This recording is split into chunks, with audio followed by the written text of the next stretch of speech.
Alors, bonjour encore une fois. Voilà, nous sommes sur Wescola et nous sommes bénis d'avoir notre révérend qui est le président des églises évangéliques au Sénégal et qui est un grand chercheur avec nous à Wescola, un étudiant et un homme de Dieu rempli de sagesse. Il est baptisé comme père de l'église dans notre temps de l'église du XXIe siècle. C'est le révérend Gabriel Sagna qui est avec nous. Révérend, nous vous accueillons. Bonjour. Bonjour, professeur. Nous avons une question qui est tellement très importante et pertinente pour notre Église, l'Église du XXIe siècle, avec les habits et avec les avantages et les bénéfices que nous avons pour l'Église. Bien sûr que nous connaissons que l'Église est une institution la plus souveraine dans le monde entier pour ce moment. Et l'Église est la solution du monde. Et Dieu opère dans notre dimension actuelle au travers de l'Église dans le monde. Mais cependant, l'Église a subi beaucoup de problèmes. Et nous voulons avoir votre sagesse en ce qui concerne les conseils chrétiens. Les pasteurs doivent-ils être conseillés? Est-ce que le conseil est pertinent dans l'Église aujourd'hui? Je crois que quelque part, avec le travail que nous avons comme en tant que pasteurs dans le monde, nous avons besoin que nous puissions peut-être adhérer à des conseils, mais cependant la question se pose, les pasteurs ne veulent pas être conseillés ou soit n'ont pas le temps. Et c'est eux qui conseillent, bien sûr. Est-ce que les conseillers peuvent-ils être conseillés aussi?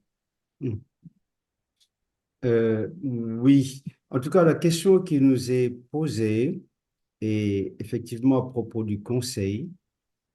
Et est-il pertinent pour l'Église? En d'autres termes, est-ce que le conseil est adapté ou est-ce que le conseil est fait pour l'Église? Euh, Si nous répondons par l'affirmative, évidemment, il faudra voir qu'est-ce qu'il faut éviter ou simplement quels sont les principes bibliques qui peuvent guider les conseils chrétiens au Oui. sein de la communauté ecclésiale. Mais nous essaierons quand même, dans un premier temps, d'examiner le terme de conseil pour tenter de répondre. Nous essaierons ensuite de considérer l'objet pour lequel la question est posée, à savoir l'Église et ses composantes, avant d'aborder peut-être la question des principes bibliques dans le conseil et d'examiner ce qu'il faut éviter pour assurer un bon conseil. Alors, Allez. si nous partons du fait voilà, qu'est-ce que le conseil?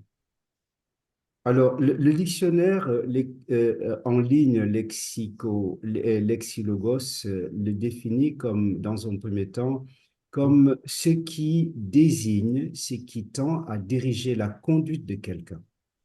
Et dans un sens usuel, il dira que c'est un avis donné à quelqu'un pour l'aider à diriger sa conduite. Il s'agit donc de guider, d'orienter les gens à avoir pour leur vie une conduite susceptible de leur maintenir un équilibre intellectuel, moral, psychologique. Et la finalité étant d'avoir des personnes réconciliées avec elles-mêmes, mais aussi avec leur entourage et leur environnement. C'est important. Mais la question suggère aussi le cadre dans lequel doit s'exercer le conseil. Tout à la fois, le sujet qui dispense le conseil, à savoir l'Église, or qui parle d'Église, désigne cette communauté que le Créateur de toutes choses désigne comme une race élue, un sacerdoce royal, une nation sainte, un peuple acquis. Donc, une communauté choisie pour l'usage exclusif du Créateur dans le but d'annoncer les vertus de celui-là qu'il a sorti des ténèbres pour le conduire dans son admirable lumière. J'ai paraphrasé en Pierre chapitre 2, verset 9. Nous comprenons donc par là que l'Église est éclairée pour celui qui est par celui qui est l'auteur de toutes choses, le véritable, Mhm. dont la volonté est de transformer l'homme dans une intelligence renouvelée, afin qu'il sache discerner ce que Dieu, le Dieu de vérité, j'insiste sur ce terme, veut savoir, veut voir, c'est-à-dire ce qui est bon, agréable et parfait. Oui, Et nous citons Romains chapitre 12, verset 2. Alors, sous cet éclairage, le oui, conseil, particulièrement les conseils attribués à Dieu, nous orientent, en fait, je veux dire, sous cet éclairage, le conseil, particulièrement si nous l'utilisons au pluriel, oui. le conseil est attribué à Dieu. En d'autres termes, on dira que ce sont les desseins de Dieu pour la conduite du monde dont l'homme est une composante. Je vais, Alors, je vais venir là-bas et je oui, voudrais, Président, que vous puissiez un peu rentrer en ce que vous avez commencé par la définition. oui, Les conseils étant ce qui tend à diriger la conduite de quelqu'un. oui, Il se pose un problème là-bas. Je suis un pasteur.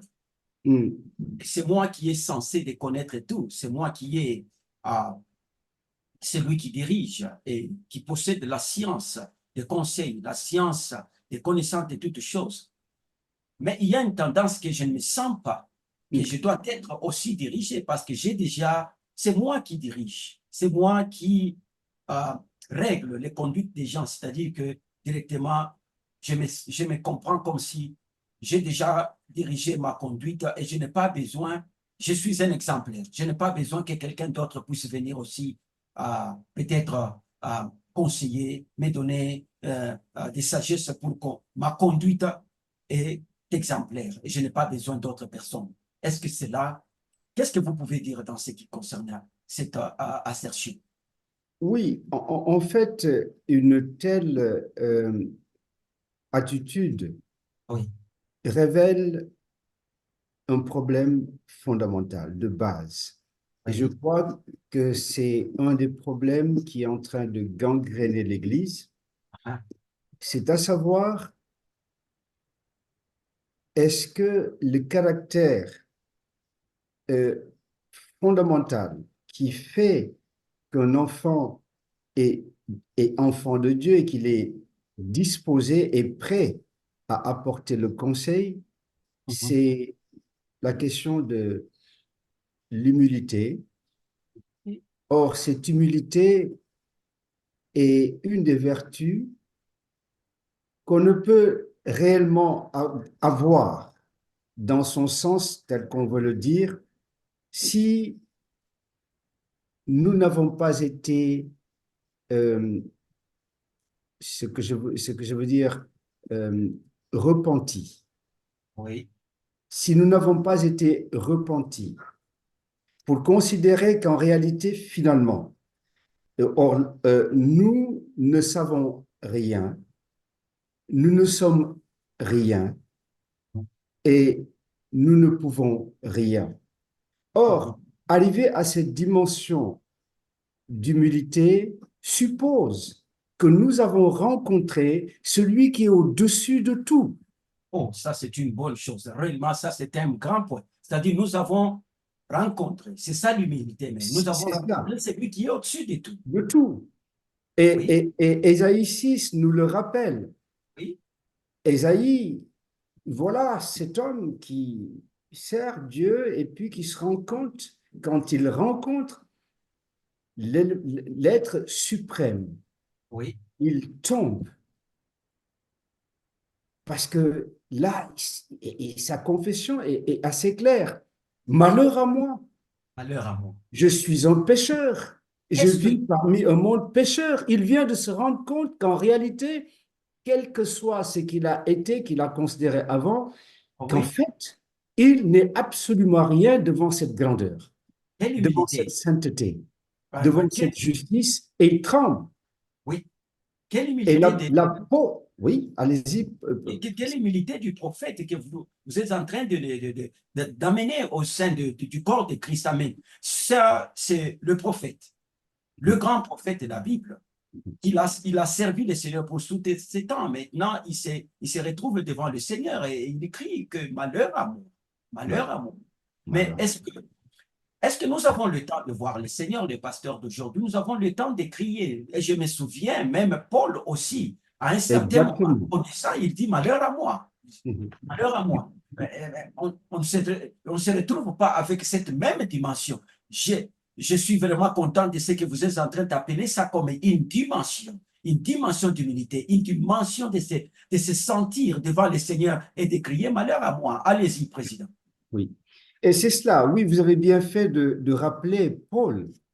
Et d'ailleurs, ce qui va suivre, c'est qu'il dit, je regarde, je considère tout ce que j'ai acquis dans le passé, et il l'énumère. C'est des choses merveilleuses. C'était un jeune dans notre temps, aujourd'hui on dirait qu'il a réussi. Il était docteur de la loi, donc Oui, un intellectuel bien distingué parmi oui, son peuple, et donc un oui. avenir bien tracé.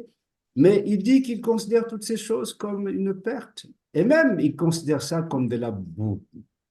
En tout cas, Président, là, c'est un grand point. Bon, on a déjà, on considère toujours l'apôtre Paul, quand il dit, ou il amène cette assertion-là, on le considère comme il était toujours persécuteur, c'est lui qui injuriait l'Église, qui faisait, c'est pourquoi il dit c'était de la boue, tout ça. Mais nous n'avons pas cet aspect de ses études. Nous n'avons pas cet aspect de la grandeur qu'il avait et de la connaissance. Il avait la connaissance religieuse juive. Il connaissait Dieu. Il était un intellectuel, un académique d'aujourd'hui, mais il considère ça comme n'étant rien, comme étant de la boue. Mais ça, c'est l'orgueil que nous avons dans l'Église aujourd'hui. C'est cela. Et c'est exactement cela. Alors là, ce personnage, il nous inspire parce qu'il nous montre que Oui. il y a deux niveaux. Euh, la rencontre avec le Seigneur est une chose essentielle. Et je pense que de plus en plus, nous ne faisons pas attention à cela. Pourquoi? Parce que nous sommes confrontés aux statistiques.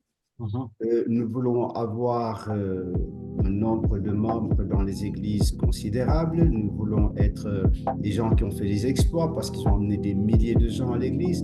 Et on Ouais. perd l'élément essentiel de savoir est-ce qu'ils ont effectivement rencontré Christ.